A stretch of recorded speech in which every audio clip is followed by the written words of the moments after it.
அண்மை செய்தி. பிரதமர் மோடியை நாளை காலை 11 மணிக்கு முதலமைச்சர் மு.க.ஸ்டாலின் சந்தித்து பேச உள்ள நிலையில் தற்போது முதலமைச்சர் மு.க.ஸ்டாலின் டெல்லி சென்றடைந்துள்ளார். அது தொடர்பான அண்மை செய்தியை பார்த்து வருகிறோம். டெல்லி விமான நிலையத்தில் டி.ஆர். பாலு உள்ளிட்டோர் அவரை வரவேற்று வரும் காட்சியையும் பார்த்து வருகிறோம். கூடுதல் விவரங்களோடு நமது செய்தியாளர் பாரி கார்த்திக் இணைகிறார். வணக்கம் பாரி கார்த்திக். தற்போது முதலமைச்சர் மு.க.ஸ்டாலின் பிரதமரை சந்திப்பதற்காக டெல்லி பயணம் மேற்கொண்டுள்ளார். அவருடைய முழு விவரம். வணக்கம். நாளை காலை 11 மணிக்கு பாரத பிரதமர் நரேந்திர மோடி அவர்களை தமிழ்நாடு முதலமைச்சர் திரு மு.க.ஸ்டாலின் அவர்கள் நேரில் சந்தித்திருக்கிறார். 11 மணிக்கு பிரதமர் இல்லத்தில் இந்த சந்திப்பானது நடக்கிறது.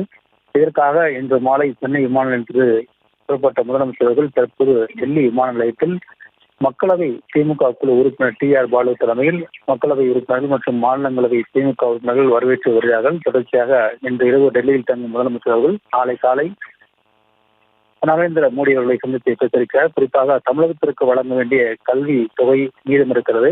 ஏற்கனவே தமிழ்நாடு அரசு சார்பில் தேசிய கல்விக் கொள்கைகளை பின்பற்றாத மாநிலங்களுக்கு தொகையானது வழங்கப்படவில்லை. எனவே அத்தகைய தொகை இல்லாமல் தமிழக அரசின் சார்பில் கல்வி உள்கட்டமைப்பு உள்ளிட்ட பல்வேறு விஷயங்கள் இருக்கின்றன. எனவே அது மேம்படுத்தும் வகையிலும் தமிழ்நாடு அரசின் சார்பில் இத்தகைய பயணத்தை மேற்கொண்டிருக்கிறார் முதலமைச்சர் அவர்கள். மேலும் மெட்ரோ பணிகளானது நிறைவேறியிருக்கிறது. அந்த மெட்ரோ பணிகள் மத்திய அரசுடைய நிதி அல்லாமல் இங்கு சாத்தியமில்லை. எனவே மத்திய அரசும் மாநில அரசும் இணைந்துதான் தமிழகம் முழுக்க மெட்ரோ பணிகளை தொடர்ச்சியாக நடைபெற்று வருகிறது.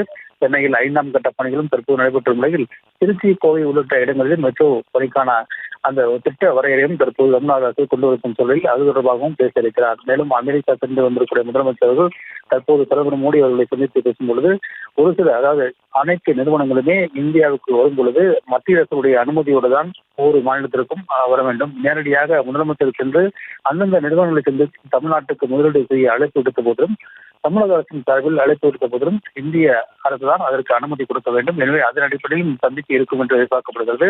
முன்னதாக தற்போது டெல்லி விமான நிலையத்தில் தமிழகத்தைச் சேர்ந்த மக்களவை மற்றும் மாநிலங்களவை உறுப்பினர்கள் முதலமைச்சர் அவர்களை வரவேற்று பூங்கொடுத்து கொடுத்து தற்போது வரவேற்று வருகிறார்கள். அந்த காட்சியை தான் பார்த்துக் கொண்டிருக்கிறோம். பள்ளி கல்வி மற்றும் மெட்ரோ ரயில் திட்டங்களுக்கான நிதியை உடனே வழங்க வேண்டும் என்பது போன்ற பல்வேறு கோரிக்கைகளை வலியுறுத்தி முதலமைச்சர் மு.க.ஸ்டாலின் பிரதமர் மோடியை சந்திக்க உள்ளார். இது தொடர்பான விவரங்களுக்கு நன்றி பாரி கார்த்திக். செய்திகளை உடனுக்குடனும் துல்லியமாகவும் தெரிந்து கொள்ள சப்ஸ்கிரைப் பண்ணுங்க.